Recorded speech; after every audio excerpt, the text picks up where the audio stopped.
Evan Carter was the kind of man who knew how to make anyone feel special. When Caroline Mitchell met him at a friend's birthday party, he was all charm and compliments. He made her laugh, opened doors for her, and called her his forever after just a few weeks. Caroline, a 31-year-old nurse from Austin, Texas, had always been careful with love, but with Evan, everything felt different, safe, exciting, real. In the beginning, their relationship was perfect. He'd bring her lunch during long hospital shifts, surprise her with flowers, and tell her she was the only person who truly understood him. Caroline felt lucky, believing she'd finally found the man she was meant to spend her life with. But little by little, things started to change. Evan's compliments turned into small criticisms that seemed harmless at first. He'd say things like, "You'd look better if you lost a little weight," or "Why do you work so much? Don't you care about me?"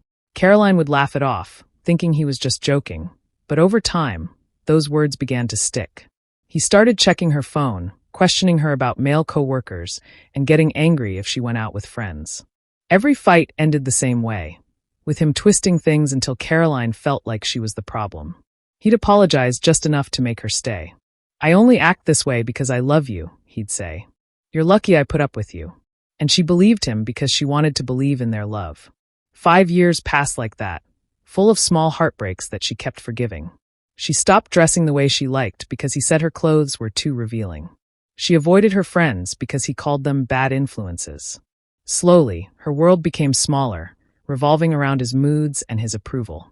Caroline's family noticed the change. Her sister once told her, "He's not making you happy anymore." But Caroline defended him, saying, "He's just going through a rough time." Deep down, she knew something was wrong, but she didn't have the strength to walk away. The night things finally fell apart started like any other. Caroline came home after a long double shift, exhausted but happy to see him. But when she opened the bedroom door, everything she'd been ignoring came crashing down. Evan was in bed with someone else, her best friend, Tessa. The room spun. Caroline couldn't move or speak. Evan didn't even try to apologize. He just looked at her and said coldly, "Maybe now you'll learn not to push me away." Something inside her broke that night. She packed a small bag, walked out, and didn't look back. As she drove away, tears streaming down her face, she remembered the words he'd said so many times. "You'll never find anyone better than me." At that moment, she made a quiet promise to herself. One day, she'd prove him wrong. In the beginning, Caroline thought Evan's protectiveness meant he cared deeply. He'd call to check if she got home safely, text her goodnight, and always wanted to know where she was. It felt sweet at first, like he was looking out for her. But slowly, his questions turned into accusations. If she didn't reply fast enough, he'd say she was ignoring him. If she went out with coworkers, he'd get quiet and distant, making her feel guilty for wanting a life outside of him. Evan's tone changed over time. He started commenting on her appearance in ways that stung. "You're not dressing like a nurse anymore. You're dressing for attention," he'd say with a fake laugh. When she talked about taking an advanced certification course, he dismissed it, saying, "You already work too much. You're not built for leadership anyway." Caroline would force a smile and change the subject. She convinced herself he was just insecure or tired from work.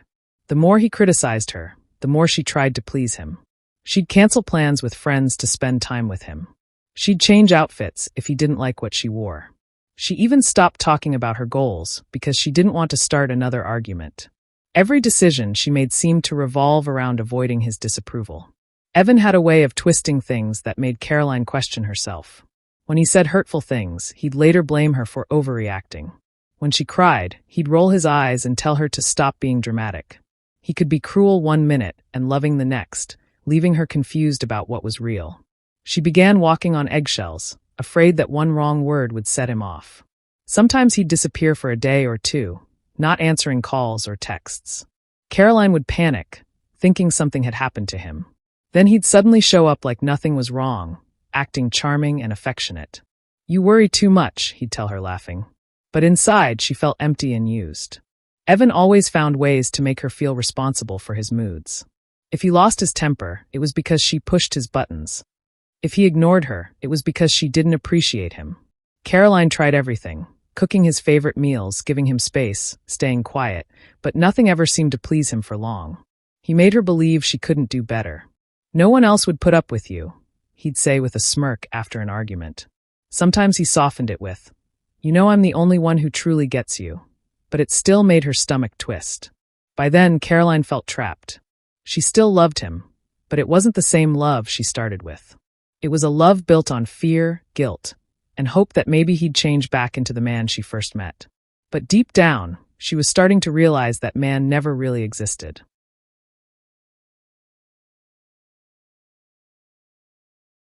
That night changed everything for Caroline. She came home exhausted after a long double shift, her feet aching and her head heavy. All she wanted was to take a shower, crawl into bed, and finally sleep beside the man she still believed loved her. But when she pushed open the bedroom door, her whole world stopped. There they were, Evan and Tessa, her best friend, her closest person outside of him. Caroline stood frozen, unable to speak. Evan didn't even flinch. He looked at her like she was the one interrupting something ordinary, not like he'd just shattered her completely. He didn't apologize or try to explain. He just gave her a smug look and said, "See? This is what happens when you ignore your man." His voice was calm, almost bored, like he was teaching her a lesson. That sentence burned itself into her memory. Tessa scrambled for her clothes, mumbling something about it being a mistake, but Caroline barely heard her. She felt numb, no anger, no tears at first, just disbelief. Everything she had sacrificed, every time she had defended him, all felt meaningless in that one moment. She didn't yell or throw anything. She just turned, walked to the closet, grabbed a small suitcase, and started packing. Evan sat there, still watching her, like he didn't think she'd actually go. When she zipped the bag, he laughed and said, "You'll be back. You always come back." But she didn't. She left the keys on the table, walked out the front door, and didn't look back once. Outside, the night air felt cold and sharp against her face. She got into her car, drove to her sister's apartment, and finally let the tears fall. The next few days were a blur. She ignored every call from Evan and every message from Tessa. But when mutual friends started calling, she realized Evan had already begun spinning his story. He told everyone she'd gone crazy, and that she was jealous and obsessed. Some believed him. Others didn't know what to think. It hurt Caroline deeply because he knew exactly how to twist things to make her look unstable. People she had known for years started pulling away. One coworker even asked her if she was okay mentally, repeating something Evan had said. That was the cruelest part, watching the man who broke her heart try to destroy her reputation too. Still, Caroline refused to respond. She stayed quiet, focusing on getting her life back together. Every time she wanted to defend herself, she stopped and reminded herself that truth didn't need to shout. She had left him, and that was already a statement. At night, when she lay in her sister's spare room, she replayed that moment, the smirk, the words, the betrayal. It hurt more than she could explain, but somewhere beneath the pain, a small spark began to grow. It wasn't revenge yet. It was survival, and the beginning of her strength returning. The months after Caroline left Evan were some of the hardest of her life. She felt lost, like she didn't know who she was anymore. Every morning, she'd wake up with a heavy heart, wondering how everything had gone so wrong. She replayed the past over and over, asking herself what she could have done differently. There were nights she couldn't sleep, nights when she cried quietly so her sister wouldn't hear. Even though she had escaped Evan, his words still echoed in her mind, that no one would ever love her, that she wasn't enough. Sometimes she almost believed him. She had spent years being told she was worthless, and it took time to silence that voice inside her head. Her sister encouraged her to go to therapy, and though Caroline was hesitant at first, she eventually agreed. The first few sessions were painful. Talking about the manipulation, the control, and the betrayal brought back memories she had tried to bury. But her therapist helped her see that what happened wasn't her fault. She began to understand how deeply Evan had damaged her sense of self-worth. Caroline threw herself into her job to keep her mind busy. She worked long shifts at the hospital, often volunteering for extra hours. Her patients became her focus. Helping others made her feel useful again. Slowly, she started to feel a little lighter. She bought herself new clothes, redecorated her small apartment, and began going out for coffee alone, something she used to fear doing. She was rebuilding piece by piece. One night, during a late shift in the emergency department, a group of firefighters came in after responding to a warehouse fire. Among them was Grant Sullivan, a tall man with kind eyes and a calm presence. He had minor burns on his arm, and Caroline was the nurse assigned to treat him. While she worked, he made her laugh with stories about his team and asked about her favorite movies. It was the first time in a long while that she laughed without forcing it. When she finished bandaging him, he said softly, "You've got a steady hand. You must be good at what you do." It was a simple compliment, but it made her heart tighten. She wasn't used to kindness without conditions. Over the next few weeks, Grant came back for follow-up visits, and each time, he found a way to make her smile. He never pushed, never flirted too much. He just showed up, consistent and genuine.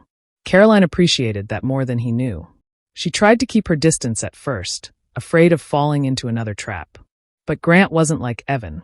He didn't play games or make her doubt herself. He listened. He respected her space. And for the first time in years, Caroline began to feel something she hadn't felt in a long time: peace. Caroline and Grant started seeing each other more often, but everything about their relationship felt different from what she had known before.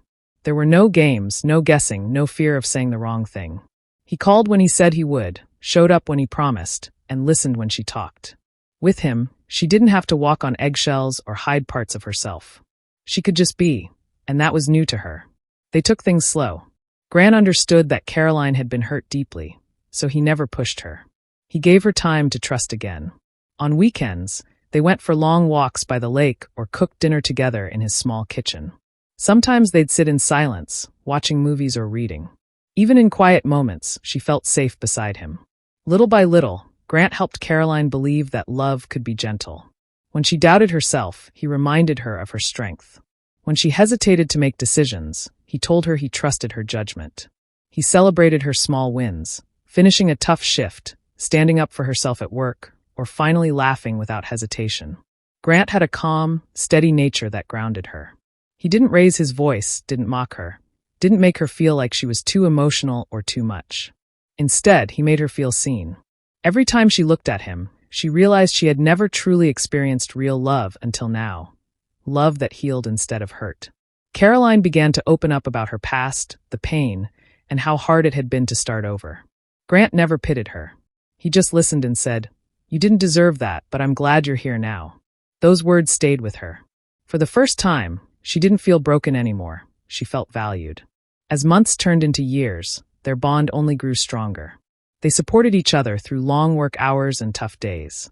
Grant would drop by the hospital sometimes with her favorite coffee, just to make her smile. On her days off, she'd visit his fire station with homemade meals for his crew. Their lives began to blend naturally, without force or pressure. 2 years after they met, Grant took her on a weekend trip to the same lake they often visited. They walked along the water, talking about everything and nothing, until he stopped, reached into his pocket, and got down on one knee. "Caroline," he said softly, "you deserve peace, love, and laughter, and I want to spend my life giving you that." Tears filled her eyes before she could even answer. She nodded, whispering yes, through her tears as he slipped the ring on her finger. In that moment, all the pain of her past seemed to fade. She had finally found someone who didn't try to fix her, but loved her exactly as she was. Grant wasn't just better than Evan. He was everything she had once stopped believing existed. It was a quiet Sunday morning when Caroline's phone rang. She didn't recognize the number, but she answered anyway, thinking it might be a patient's family or a hospital call. The voice on the other end was familiar, but it took her a few seconds to place it. It was Molly, Evan's younger sister. Caroline froze. She hadn't heard that name in years. Molly's tone was soft, almost shaky. "Caroline," she said, "I didn't know if I should call, but Mom passed away last night." For a moment, Caroline couldn't speak. Evan's mother, Linda, had always been kind to her. During the years she dated Evan, Linda had treated her like family. She'd cook her favorite meals, check on her when she worked long hours, and even call her my second daughter. The thought of her being gone hit Caroline hard. "I'm so sorry to hear that," Caroline said quietly, her voice trembling. Molly went on to explain that the funeral would be held later that week. Then she hesitated before asking, "It would mean a lot if you came. Mom always loved you. She talked about you all the time, even after you and Evan split." Caroline didn't know how to respond. The idea of seeing Evan again made her stomach twist. She hadn't thought about him in months, not really. Her life was finally peaceful, and the thought of facing her past felt heavy. Still, she couldn't ignore the memory of Linda's kindness. "I'll think about it," she said softly before hanging up. That night, she told Grant about the call. He listened without interrupting, his expression calm. When she finished, he took her hand and said, If you want to go, I'll go with you. You don't have to face that alone. Caroline looked at him and felt a wave of gratitude. She remembered how alone she had felt years ago, and now she wasn't. After thinking it over for a day, she decided to attend. It wasn't for Evan. It was for the woman who had once made her feel seen when no one else did. The following week, Caroline and Grant drove to the small town where Evan's family lived. The closer they got, the heavier the air felt. She hadn't been there since the night she left. Every road, every turn brought back old memories she thought she had buried. As they approached the church, Caroline's hands trembled slightly, but Grant's hand in hers gave her strength. She took a deep breath, reminding herself why she was there, to pay her respects, not to relive the past. When they parked and stepped out, she saw familiar faces from years ago. Some people recognized her instantly, whispering as she walked by. And then, standing near the church doors, she saw him, Evan. He looked older, thinner, and tired. Their eyes met for just a second before he looked away. Caroline's heart raced, but she straightened her shoulders. She wasn't that broken woman anymore. She was someone new, someone free. Caroline walked into the church with Grant quietly beside her, his hand resting gently on the small of her back. Immediately, she felt the weight of the stairs. Whispers moved through the room like a wave. Some were surprised to see her after all these years, others curious about the man next to her. At the front of the church, Evan sat with his head bowed. When he looked up and saw Caroline, his expression shifted. First, there was the pale shock of grief, but then it flickered into disbelief as his eyes caught the glint of her engagement ring. He blinked, almost as if he didn't recognize her, and his mouth opened slightly before closing again. Caroline didn't look at him. She didn't need to. She was focused on the service, on honoring a woman who had once been like a second mother to her. She moved through the pews with calm confidence, accepting quiet nods and murmured condolences from family members who remembered her fondly. She didn't flinch at the whispers, didn't answer any pointed looks. She simply stayed composed, her posture straight, her gaze serene. The contrast between her calm and Evan's unease was stark. He shifted in his seat multiple times, trying to keep his attention on the service, but his eyes kept flicking to her. Grant, ever patient, stayed close, offering quiet reassurance with a gentle squeeze of her hand. She felt grounded with him, steady in her resolve. She wasn't there to relive the past or confront Evan. She was there to pay respect and to honor a woman who had once cared for her. The priest spoke about life, love, and the impact of a kind soul, and Caroline listened, absorbing every word. She allowed herself a few tears, not for Evan or for old wounds, but for the memories of kindness and warmth she had experienced with his mother. For a brief moment, the pain of betrayal felt distant, replaced by gratitude for those few people who had shown her genuine care.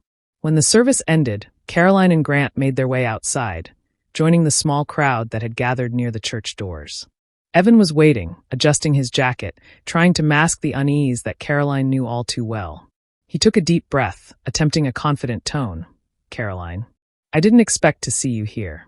She turned to him slowly, her expression calm but firm, letting him take in the sight of her happiness, her engagement, the life she had rebuilt. She said nothing immediately, letting the silence speak for her. Evan's gaze flicked from her face to the ring on her finger. The disbelief and unsettled tension in his eyes were impossible to miss. Grant stood slightly behind her, protective but composed. Caroline's heart beat steadily. For the first time in a long time, she realized she didn't fear him. She didn't need his approval. The man who had once controlled her didn't hold any power over her anymore. Today, she was free, and she carried herself with a strength that spoke louder than words ever could. Evan took a step closer, his face twisting into a sneer. "Wow," he said, voice dripping with mockery. "You didn't waste any time. Who's this guy?"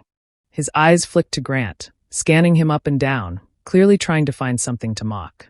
Caroline stayed calm. She met his gaze and smiled softly, not with fear or anger, but with quiet confidence. "The man you said I'd never find," she replied. The words hung in the air, simple but heavy, carrying years of pain, heartbreak, and finally triumph. Evan's mouth opened, as if he wanted to argue, but the next words he spoke were full of his usual condescension. "You really think he'll stay when he really knows you?" he asked, voice low but sharp. He was trying to shake her, to make her doubt herself, but this time, it didn't work. Grant moved slightly forward, positioning himself between Caroline and Evan, but he didn't raise his voice or show anger. He just said firmly, She doesn't need to prove anything to you. Not anymore. His tone was calm, steady, and protective. Every word carried the weight of truth, and Caroline felt a sense of relief and strength wash over her. Around them, people started to notice the tension. Evan had always commanded attention with his arrogance, but now he looked small and unsure. The confident mask he had worn for years was slipping, and Caroline realized for the first time that she held the power in this moment. Caroline took a deep breath, standing taller, feeling the freedom she had fought so hard to achieve. She didn't need to explain herself, justify her choices, or defend her happiness. Grant's presence gave her courage, but it was her own strength, her own journey of healing, that made Evan falter. Evan's face changed, a mix of frustration, disbelief, and maybe even regret flashing across his features. He opened his mouth, probably trying to come up with another cutting remark, but no words came out. The quiet was heavy, full of meaning.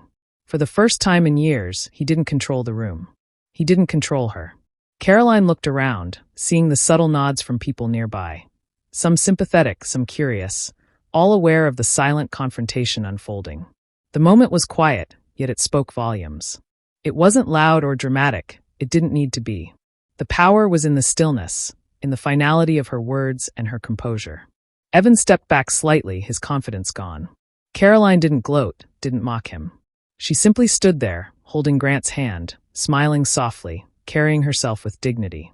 The past was behind her, and in that moment, she realized the true meaning of freedom. She had survived, she had grown, and she had finally reclaimed her life. The confrontation was over. Evan said nothing more. Caroline knew that this was her victory, quiet, firm, and undeniable. She didn't need his acknowledgement. Her life, her love, and her peace were enough. And for the first time in years, she felt completely untouchable. After the service ended, Caroline lingered near the grave for a few quiet moments. The morning air was cool, and the sunlight filtered softly through the trees surrounding the cemetery. She knelt down and placed a small bouquet of flowers on the freshly turned soil. Her fingers brushed the petals gently as she whispered, "Thank you for loving me when he couldn't." It felt like more than just a farewell. It was a thank you to the woman who had once seen her worth, who had treated her like family when no one else did. Caroline felt a wave of calm wash over her. The weight of years of heartbreak, betrayal, and doubt seemed to lift just a little with that simple gesture. Grant squeezed her hand, standing quietly by her side, offering steady support without interrupting the moment. Caroline looked at him and smiled, a smile filled with gratitude and peace. He was part of her present, her future, and she felt that everything she had endured had led her here, to someone who loved her unconditionally. As they turned to leave, Caroline held Grant's hand firmly, walking slowly down the path that led away from the grave. With each step, she felt lighter. She didn't glance back at Evan, who stood a short distance away. She didn't need to. The man who had once tried to control her, manipulate her, and make her doubt her own worth no longer held any power over her. Evan watched them walk away, his expression unreadable. For the first time, he saw clearly the woman he had once underestimated. She carried herself with quiet confidence, with a dignity he had never respected when he had her in his grasp. And now it was too late. He could see that she had moved on, that she had found happiness and strength without him. Caroline didn't feel anger, spite, or revenge in that moment. She felt freedom. Freedom from the years of manipulation, from the lies, from the constant fear of disappointing someone who had never truly loved her. Every step she took beside Grant reminded her that her life was hers to live, her choices hers to make. By the time they reached the car, Caroline took a deep breath, letting the crisp air fill her lungs. She looked over at Grant and felt a quiet joy settle in her chest. She had survived the worst of her past and emerged stronger, wiser, and ready for the life she deserved. Evan remained behind, watching, realizing for the first time that the woman he had broken could never be broken again. She had learned, she had healed, and she had found love that respected and cherished her. Caroline slid into the car, Grant closing the door gently behind her. As they drove away, the cemetery faded behind them, just as the pain of her past began to fade with it. In that moment, she knew she was free. Free from him, free from the past, and free to step fully into a future she had chosen for herself. Looking back on everything, Caroline realized just how much she had grown because of Evan. The years of manipulation, the lies, the betrayal, as painful as they had been, had forced her to confront herself. She had learned to set boundaries, to recognize her own worth, and to stand up for herself. Without that heartbreak, she might never have discovered her own strength, never realized how capable she was of rebuilding her life from the ground up. For a long time, she had blamed herself, wondering if she had been too trusting, too naive. But now she saw the truth clearly. Evan's cruelty was not a reflection of her, it was a reflection of him. She understood that the challenges he had thrown in her path had shaped her into someone stronger, more self-aware, and able to love in a healthy, genuine way. Caroline often thought about what she would say to anyone going through a similar experience. Sometimes, she told herself quietly, the worst people in your life push you toward the best version of yourself. It wasn't easy to see it in the moment. Pain always feels permanent at first. But now, looking back, the lesson was undeniable. Those struggles had forced her to rise above fear, doubt, and heartbreak. She also realized that closure didn't come from revenge. The funeral had been her chance to say goodbye properly, to honor the woman who had cared for her without holding grudges or anger. She hadn't gone there to humiliate Evan, to make him feel small, or to prove anything. She went because she needed to close that chapter on her own terms, with grace and dignity. Yet, in that quiet, peaceful act, there had been an unexpected side effect. Walking into the church with Grant by her side, fully confident and happy, had shown Evan, without a single harsh word, just how far she had come. That sight alone, seeing her radiant and free, had been a subtle but undeniable justice. She realized that sometimes the most powerful revenge isn't cruelty. It's thriving, it's happiness, and it's walking away from people who tried to break you. Caroline now carried that lesson into every part of her life. She approached work with more confidence, treated her relationships with care, and never allowed anyone to belittle her again. She learned to listen to herself, trust her instincts, and prioritize her own peace. Even though the past still lingered in memories, it no longer held power over her. She had transformed pain into growth, betrayal into awareness, and heartbreak into strength. And as she looked at Grant, the man who loved her fully, without judgment or control, she smiled. She knew that her journey had brought her here, to a place of true love, freedom, and self-respect. In the end, Caroline didn't just survive her past. She had risen above it. She had turned the worst experiences of her life into the foundation for her best life. And that realization, quiet, powerful, and final, was the lesson she would carry with her forever.